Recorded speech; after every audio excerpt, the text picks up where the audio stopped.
ابن جوزی نے لکھا ہے سینکڑوں سال پہلے، آج کے کسی عالم کی بات بتاتا تو لوگ انکار کرتے، سینکڑوں سال کہتے ہیں بلخ میں قحط پڑ گیا، لوگ ہجرت کر کے سمرقند آ گئے، ایک سیدوں کا خاندان بھی آیا، ایک ایسی خاتون بھی آئی جس کے ساتھ 3 بیٹیاں تھی، بیٹا بھی کوئی نہیں، خاوند فوت ہو گیا، مسجد کے ساتھ مہمان خانے بنے ہوتے تھے، وہاں اس نے بچوں کو ٹھہرایا اور نکلی سمرقند میں کہ کوئی آدمی مل جائے، تو وہ سیٹھ صاحب چودھری صاحب کہنے لگے مجھے کیسے پتا چلے گا تو سید ہے، مجھے بتاؤ کسی کو چوک میں کھڑا کر کے کہا جائے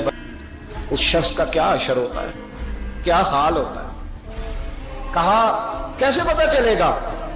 تو سید زادی نے اپنا پلو کھولا اور اپنے آنسو دونوں آنکھوں سے صاف کیے تو کہنے لگی اللہ تیرا بھلا کرے، میں ثابت نہیں کر سکتی کہ میں حضور کا خاندان، میرے پاس کوئی دلیل نہیں، میں نہیں بتا سکتی، چل ٹھیک ہے، چلی گئی۔ کسی نے بتایا کہ یہاں ایک یہودی بھی رہتا ہے، وہ بڑا سخی ہے، یا آتش پرست ہے یا پارسی ہے کافر غیر، سخی بڑا ہے، اس کے پاس گئی، بیٹھی رہی، لوگ بیٹھے تھے، جب چلے گئے تو قریب گئی، کہنے لگی مجبور ہوں، پریشان ہوں، غریب نہیں ہوں، کہنے لگا بی بی تجھے کبھی دیکھا نہیں، سمرقند کی اتنی آبادی نہیں، میں سارے شہر، تو کون ہے؟ تو کہنے لگی تعارف نہ ہی پوچھے تو اچھا ہے۔ اس نے کہا چلو اگر پتہ چل جائے تو، کہنے لگی میں مسلمانوں کے نبی کی اولاد ہوں، مسلمانوں کو۔ اس نے کہا پیغمبر خدا کی اولاد؟ اٹھ کے کھڑا ہو گیا، بی بی کو ساتھ لیا، گھر گیا، کہنے لگا جو صاف ستھرا کمرہ ہے نا اسے پھر دھو ڈالو، ایک دفعہ پھر دھو ڈالو، کمرہ دھلایا، صاف کرایا، پھر کہنے لگا بی بی میرے برتن زیادہ صاف ستھرے نہیں، میں نئے نہ خرید کے لا دوں، پھر نئے برتن لایا، پھر اپنے بچوں سے کہنے لگا اونچا نہ بھولنا کہ سیدہ فاطمہ کی شہزادیاں آئی، یہاں کوئی شخص اونچی بات نہ کرے۔ پھر کہنے لگا بی بی جو میرا بالکل طیب اور حلال رزق ہے نا یہ اس میں سے لنگر ہے، لیکن چونکہ میں غیر مسلم ہوں مجھے سلیقے نہیں آتے، جیسا تیسا بھی ہو نا اسے قبول کر لینا۔ خاتون کو کہنے لگا یہ گھر ہے، جب تک جی چاہے یہاں رہنا، اور دیکھنا ہو سکے تو رات اپنے نبی سے سفارش کرنا، میرا بھی کوئی مسئلہ، میری بھی کوئی قبولیت کہیں ہو جائے۔ وہ مسلمان کہلانے والا رات کو سویا، کہتے جنت سجی ہوئی ہے، لوگ جنت میں جا رہے ہیں، لائنیں لگی ہوئی ہیں، نبی پاک لوگوں کو جنت میں بھیج رہے ہیں،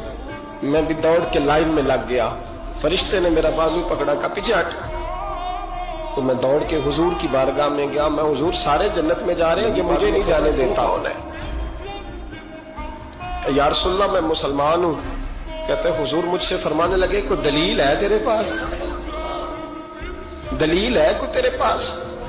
میں چپ کر گیا، فرمایا میری بیٹی تیرے دروازے پر آ ہی گئی تھی تو دلیلیں پوچھنے لگ گیا تھا، میں جا دوڑ جا، سویرے آنکھ کھلی گلیوں میں ڈھونڈتا پھرتا ہے، تلاش کرتا پھرتا ہے، کونے کونے میں جاتا ہے وہ سادات کا گھرانہ کہاں گیا، ڈھونڈتے ڈھونڈتے اس غیر مسلم کے دروازے پہ جا کے پہچان لیا، تو کہنے لگا خدا کا واسطہ جو تو نے نوکری کی ہے نا ان کی مجھ سے 11 گنا لے لے، یہ سادات کا گھر مجھے دے دے۔ تو کہنے لگا کل تو آتا تو شاید بات اور ہوتی، آج بات اور ہے۔ اس نے کہا مہربانی کر، کل نہیں کل تو آتا تو معاملہ اور تھا، آج معاملہ آج اور ہے، رنگ بدل گیا ہے، حالات تبدیل ہو گئے ہیں، اب تو دیکھ تاک کے آیا، جا دوڑ جا۔ کہنے لگا نہیں مہربانی کر، دے دے، تو غیر مسلم میں تیرا کیا تعلق؟ کہنے لگا چپ کر، غیر مسلم میں کل تک تھا،